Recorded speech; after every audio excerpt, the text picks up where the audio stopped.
Alright, this is one that is really exciting for me. I've got this. This is called Cupuacu, and Cupuacu is related to chocolate. So compare this to this.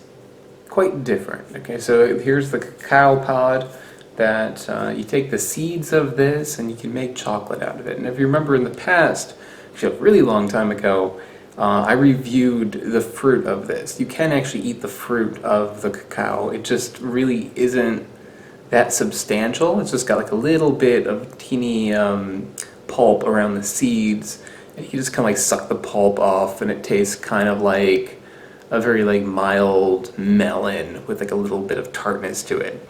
This one, from what I hear, has a lot more flesh to it. So this one, the seeds of it aren't usually used to make any kind of chocolate out of. They are used primarily for the pulp. And if you go around Bolivia, even in like La Paz, where this doesn't grow, you can find Cupuacu drinks for sale. And the biggest difference in it that you can see with this besides size is that this is like just like a very fleshy pod where you can cut this with a knife. This is like hard. This has got like a hard shell around it. And it's also, I don't know if you can really tell, it's fuzzy. So this is kind of like a very like mealy velvet. And this is just like waxy and firm. So how you open this is different than the cacao. You don't cut it, you have to crack it on something. So let's crack it on the floor. Sorry, downstairs neighbors. Yeah, seemed to work. Yeah, that did it. Yeah, check that out. That is really cool looking. That is a lot of fruit too. This is maybe like quite the endeavor for just like one person to eat. This is probably like better for like 2 or 3 people to eat. Now, Cupuacu has similar qualities to cacao. Like it does have caffeine in it, just not as much. And people do use the seeds. They just use the seeds for different things. You can make chocolate out of the seeds. You can. People don't, though. It's not, I think, just commercially viable. You can make chocolate, but it's not, I guess, as good of a chocolate.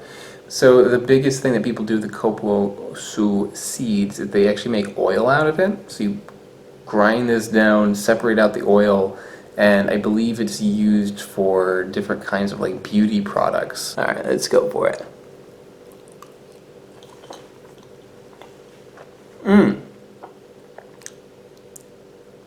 Sour.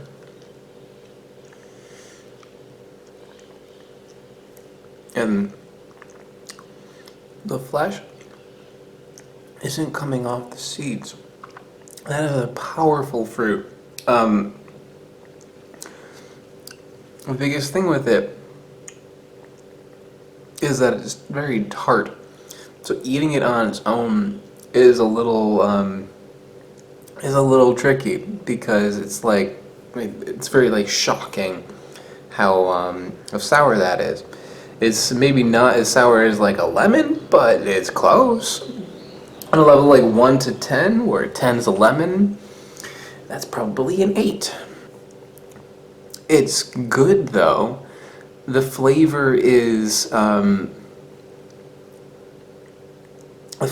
like being dragged backwards through a tunnel, getting smacked in the head with different types of fruits along the way. It's like you put it in your mouth and it's like, okay, that is really sour, kind of like, okay, lemons. And then like, oh, what is that weird funky taste? Durian. And then it's like, oh, there's some sort of little tropical something in there. It's a little bit like, kind of like papaya. And there's a little something else in there. It's kind of like banana. And then it's like, there's something else in there. It's kind of like soursop. There's probably more. Let me try another bit.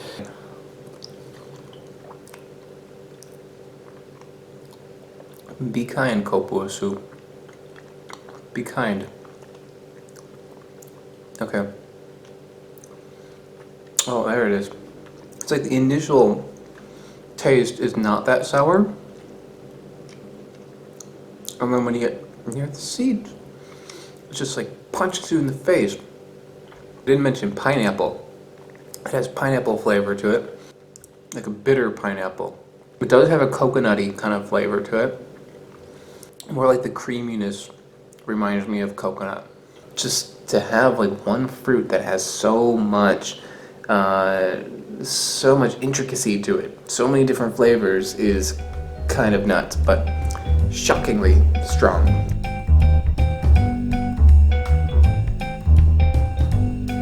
So here is a rundown of everything you ever wanted to know about Cupuacu pulp processing, but were afraid to ask.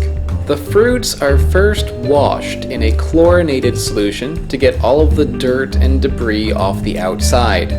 They are then sent down a chute where the fruits are then cracked and the pulp is separated.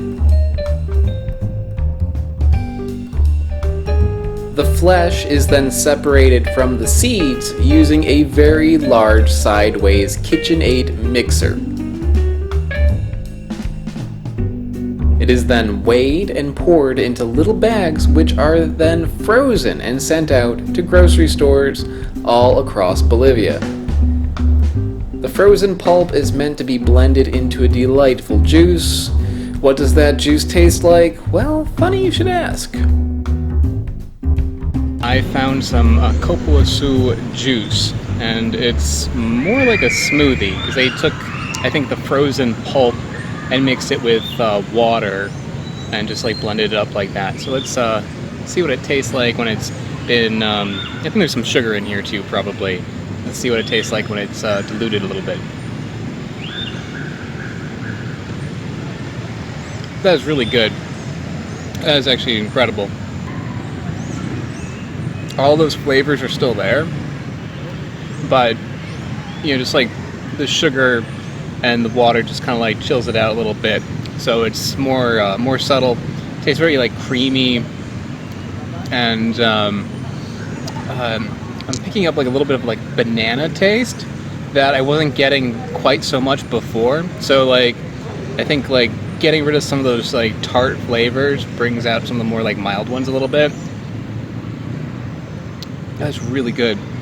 Yeah, I would drink this like all the time. Bolivia, I've seen this juice available even in La Paz, where the Cupuacu you can't even find it, because they're using the frozen stuff. Frozen stuff is good. If you can find the frozen stuff, it's a little bit easier to find. Check it out, because this is delicious. I would definitely like drink this again.